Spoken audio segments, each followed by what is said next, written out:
Lights out then, the race gets underway. Everybody scrabbling for grip here. McMullen, though, trying to grab the lead as they turn up towards Paddock, and he's done it. Trafford King is following him. Jake Johnson's made a pretty good effort here. There's Jessup. He's already, I think, about 6, so he's ahead of those who he was battling with in race 1, I suggest. Jessup's 6, going for 5th now, coming up towards Druids. McMullen leads the way. Trafford King is 2nd. Poleman is 3rd. And Jessup 4th, up the inside of 2 cars at the hairpin. I did see from the back, Delgado made about 4 slots directly off the line. Trafford King still that huge dent in the driver's door, but isn't slowing him down at all. Up in the 2nd spot, and one has had a moment, one of the novices at the hairpin, I think that was. There's Delgado in the background, kicking up the water through the puddle. She comes up to Surtees. That's right, he's got at least half a dozen cars, if not more. So through clearways they go. Joe McMullen trying to get away up front. He has led these reverse grid races before. Then in 2nd is King. 3rd is the poleman Jones. And then it's Jessup, the champion from last year, in 4th spot. Challenging up towards Paddock Hill Bend. He hasn't got his lights on, but the others obviously can see him coming still because he's on the inside and goes past Richard Jones for 3rd. Behind Ollie Musgrave is keeping Dan Chapman at bay.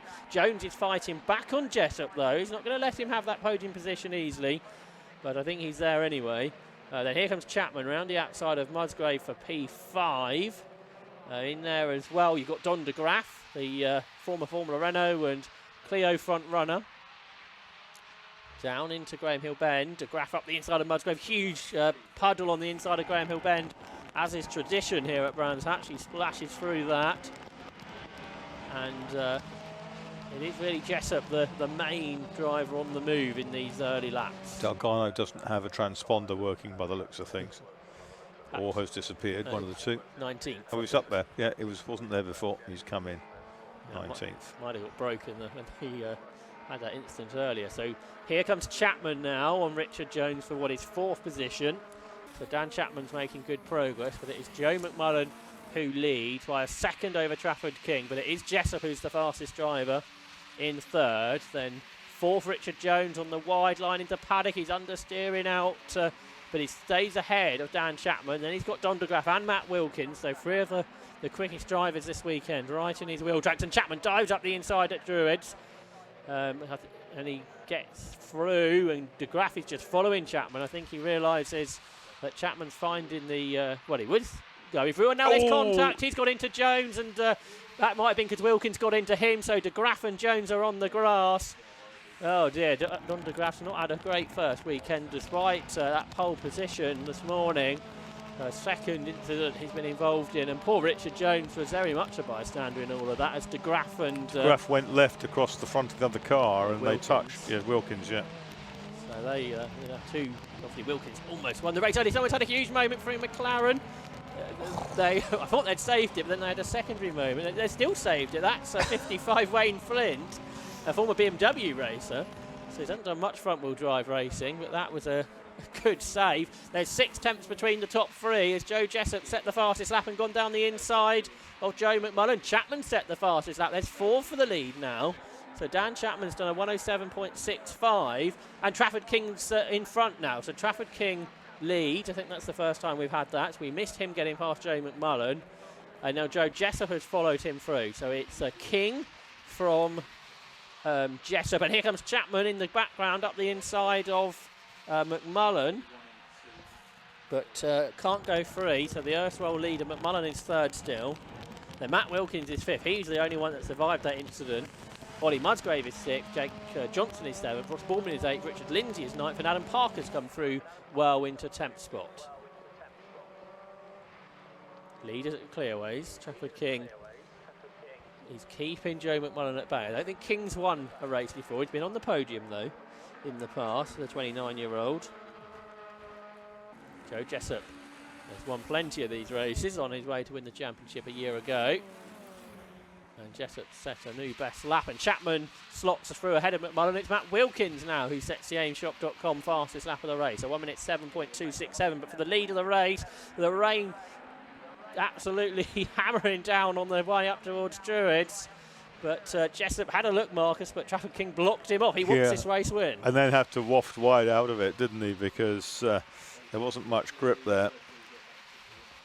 But Trafford King holding on well with that huge, great wallop in the side of the car from early on. It's raining much harder now. McMullen's gone off. He's absolutely aquaplaned off the road at Graham Hill Bend. And then once he was on the grass, the car just wasn't turning. He managed to avoid the tyre wall. But it is now hammering down, the heaviest rain we've had. We thought the rain was bad in the previous race. It's got a lot worse now, so much so the race controller asking people to put the lights on, and Joe Jessup hasn't got any lights on there in second place, and neither the third place car, actually, Dan Chapman. But drivers are being asked to put their rain lights on with the decrease in light that is out there with these worsening conditions. And Trafford King looking for this first victory, defending from Joe Jessup there. And Jessup's run very wide at Graham Hill Bend. He gathers it back together, but a bigger margin now develops between them. There's that sign letting the drivers know what they should be doing at this stage. Matt Wilkins has set another fastest lap. He and Dan Chapman are catching the top two. Yeah, Chapman in third place using a wider line at the hairpin. Someone's gone off at the top of paddock, I'm afraid. So there's double waved yellows there, right underneath our camera position. There it is, 13. So that is Tom McFarlane in his first season in the Type R Trophy. Not sure if he's actually hit anything. I think he just skated off at the top of paddock. So we may get an interruption. And we are going to get an interruption. Safety car. And we've had... no, that's traffic, isn't it? And there's yellow flags out. Trafford King really doesn't want to be overtaking a car here. Both him and Jessup have done it. That car is... there could well be some discussions here. Just what race control wanted on the last race on Saturday. There is a big question mark now, Marcus, I suspect, over the top... Well, the top three. Top four came past. So you could say that car that they were lapping was slowing down offline, but that's not really an excuse when there are yellow flags and safety car boards out around the circuit. Anyway, we are under caution with 7.5 minutes to go. In fairness, as they came up onto the plateau there, they may not have seen the yellows on the outside for the spray. The safety car's coming out then at after 6 laps. Trafford King's been doing a good job, hasn't he, to keep those behind, particularly the experience of Joe Jessup. Well, Jessup's not terribly experienced, really, although he won the championship last year. He's only in his 4th season of car racing. Trafford King, though, he's only on his 2nd. Jessup's kind of picked up the order. He was always quick, but over the years before he won it, he was moving up, wasn't he? Yeah, did he complete a sequence 3-2-1 or something like that? I think he got 6th the first year, then 2 second in 22, then the champion last year. So where'd you go after that? No way to do it any better. But trying to retain is Joe Jessup, a very experienced karter. He's in his 40s now. He was karting since he was 14, so he's had plenty of racing, just not necessarily in cars. But yeah, Trafford King much less experienced, only his 2nd season. Driver from York, 29 years of age. And Dan Chapman there in 3rd. He was 3rd in the championship last year. Matt Wilkins was 2nd in the points last season. He's there in 4th. Here comes the telehandler. Yeah, so as the car's quite a long way away from where they want to take it, this might take a little bit longer than we'd really like.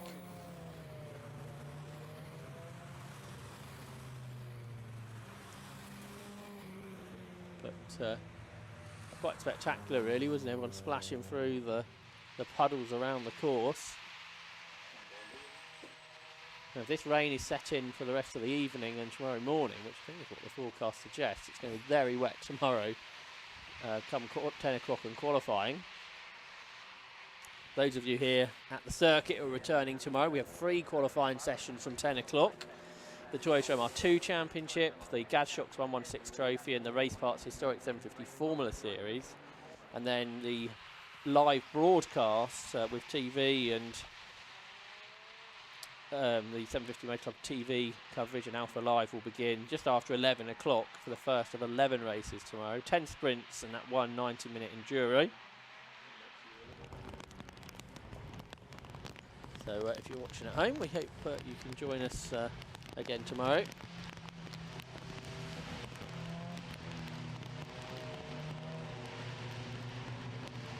So we continue under safety car conditions. It's going to be a few moments before we can get the McFarlane car out of the gravel. As I say, it's a long way away from where the telehandler was based. Now I wonder if they might just drag it across to the middle. I think that's what was being suggested from the body language. So we can at least get a lap or so of racing. But of course the danger is there. You drag gravel with the car. So you can see on the pictures on the aimshop.com live stream with Alpha Live, and there's that McFarlane's car, which isn't moving anywhere currently, but then neither is the telehandler. And there goes the field. I wonder if they're waiting for the field to go through. Yeah, I think so. And then a drag across the circuit. So everything suggests they're going to put the car on the old Rallycross course, probably. Hoik it off, put it over there, and retreat. Delgado got to 12th halfway through the race before the safety car came out. Yeah, now it's reunited with some drivers higher up the field.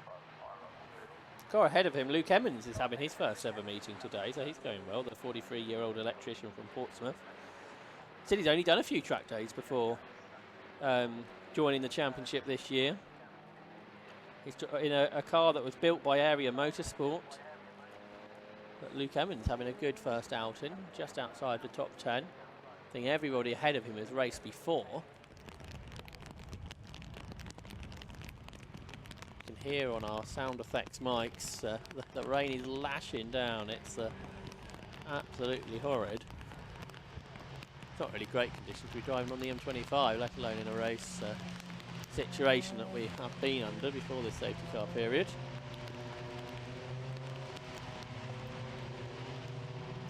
This recovery isn't going anywhere, is it, at paddock? So I'm not sure what the problem is. Which is now looking doubtful to what may happen next, other than no more racing laps. Now we've got a recovery truck. Yes, I think this race is pretty much done, isn't it? I'm afraid. So an unfortunate way to conclude the day, and a checkered flag is being shown. So Trafford King will win for the first time. That's not the first time we've said that today, is it? Another new winner. As Trafford King then, okay, wouldn't want to win under safety car circumstances, but he did the hard work earlier, holding off Joe Jessup despite a damaged car from the race 1 incident. Trafford King then is a Type R Trophy winner. But Jessup in second, Dan Chapman is third, Matt Wilkins was fourth, Ollie Musgrave fifth, and Ross Borman takes sixth to complete round 2 of the Type R Trophy for this year. The championship that goes to Castle Combe next month, Anglesey in July, Snetterton in August, Croft in September, and the Silverstone National Circuit will conclude the season the day after the Burkitt Relay. So if the championship is still up for grabs, a Silverstone National Championship finale. It's like the old days, isn't it, Marcus? Silverstone Finals Day. Absolutely. All good. That's a good contrast, that meeting. The 6-hour relay, the Burkitt Relay on the Saturday, and the Championship Finals on the Sunday on that Grand Prix circuit. Yeah, well, the final date's on the national track this year. Oh, is it? Yeah, there's been a change around up, so we have to have single races rather than some of the dramas of having double You get more races. laps, don't you? That's it. You get a lot more laps. And it's a great circuit for racing, the Silverstone National Track, particularly if it's dry. I think we might be able to have a look at the final results of the day then, which was won by number 42, Trafford King. That should be coming up on your screen in just a moment. Here they are. 42, Trafford King, the winner. 28, Joe Jessup second. 104, Dan Chapman third. Matt Wilkins was fourth, Ollie Musgrave fifth, and Ross Borman sixth. Jake Johnson, Richard Lindsay, Adam Parker, and Wayne Flint in the top 10. Luke Emmons, Joe Delgado from the back was 12th. James Still Ireland. Richard Jones, who did start from pole but was off the road, he dropped to 14th. Don de Graaf was 15th. Joe McMullen 16th. All drivers that were leaders or in the leading pack at one stage. Matthew Duffel, Andy Iodine, Lee Rickard, Andrew Cooper, Joey Haraway, and Adam Hartley, Kai Lindsay and James Ferguson were all finishers. So the only car we lost, which I think did hit the barriers because it's got a damaged car, is Tom McFarlane, the one non-finisher. So that's day 1 complete, Marcus, and okay, we didn't end the day in a great way, but we had some good race. It was certainly a day of contrast, wasn't it, in terms of conditions, but I think the drivers rose to the occasion magnificently and coped really, really well. So, yeah, good effort from Trafford King there. He must have thought his day was over when he was hit amidships by, it was Martin Bug, wasn't it, I think, in that earlier race. I think it was Delgano that hit him. Delgano hit him. Bug spun, made contact with King, and then Delgano got into the side of him. Big incident. So, but the fabric of the car was okay, and after scrutineering, allowed back out, which is great. Yeah, thanks, Marcus. Look forward to working with you tomorrow. For one final time today, we'll go down to Kieran, who is in the wet pit lane with the Type R Trophy winners. Once again, an absolutely soaked race. And we can see just how bad it was. We can see obviously the missing up on the side of Trafford King's car here. And we can see Trafford getting out of the car at the moment. I'll just try and grab him. Could you just bring you over here just a second, sorry. I can't, unfortunately, the camera won't extend that far. But obviously that was a pretty wet and treacherous race. You won by literally just 1/10 of a second. How was it? It was interesting, to say the least. I think it was one of them where I knew these boys had probably struggled to come through a little bit, and I thought I'll just sit behind Joe, and then when he made the mistake I was like, I'll have to go here. And then I saw Joe come behind me, and it was a case of we have to go. But then, as you've seen from this morning, there's every cloud. Yeah. Every cloud, it got me near the front for reverse grid, and then sorted it. Absolutely. And would you prefer the wet conditions or the dry conditions? Dry. Believe it or not, yeah. I was dreading coming out on that last session, but it's one of them, you make do with what you got, don't you? Absolutely. Well, congratulations on the win, fully deserved, and obviously we'll see you again soon. Yeah, cheers, thank you. Right, we'll try and get Joe Jess up next. Let's bring Joe forwards. Joe, so close, so very close. How was that race? It was pretty treacherous. I mean, it was fairly difficult to see what you were doing, to be honest. So, yeah, it was just getting wetter and wetter through the race, so it was a little bit sketchy, but yeah, congratulations to Traff, make a win for him. And how was the spray coming off the back of the car? So obviously you were second in line. I mean, it was pretty bad for me, so I'm guessing it would have been a lot worse further down the grid. So, yeah, I was sort of just trying to peek out of Traff's toe down the straight so I could see where I was going. But, yeah, it was pretty tough conditions. Did you find it difficult to keep in a straight line? Yes, and, yeah, going around the corners without it sort of stepping out sideways. Absolutely. Well, congratulations on the podium still. Cheers. Thank you very much. Cheers. Thank you. And final driver is Daniel Chapman. We'll just wait for him to come round here. Daniel, fantastic race, pretty treacherous again. How was it for you? Very slippy, like so slippy. Not a lot of grip out there at all, but car's back in one piece, so happy with that. That's the main thing. And how was the spray in the pack? You can't see a thing. Like if you're mid-pack or if you're bunched up tight to somebody, you can't see anything. It is just, you're just hoping that the people you're racing against have got a light fair and everyone's going along with it and just doing what you can do. So. Absolutely. And obviously for those of us who aren't racing drivers, let's say, when you can't see anything in the back of the pack, how do you pick out your braking points, your turning points? How do you know where to go? You're just really relying on the car in front. And, you know, the problem is with these is like, if they lock up, they normally stall. So then there's that chucked a factor in, which you got to try and get them running again. And, you know, it is, you really are relying against the people you're racing against. But it seems a good grid, so. Absolutely. Would you say the competition's pretty tough this year? I'd say so. It's tight, definitely. Absolutely. Well, congratulations on the podium. Great race, and congratulations on the day as well. Yeah, brilliant. Thank you for that. Cheers, thank you very much. And well, that's it from us down here at Brands Hatch today. Obviously, we'll be back here again tomorrow for day 2 and a couple of series that we haven't actually seen yet today either. But from all of us at Alpha Live and from all of us at 750, thank you very much for watching. And of course, we'll see you tomorrow.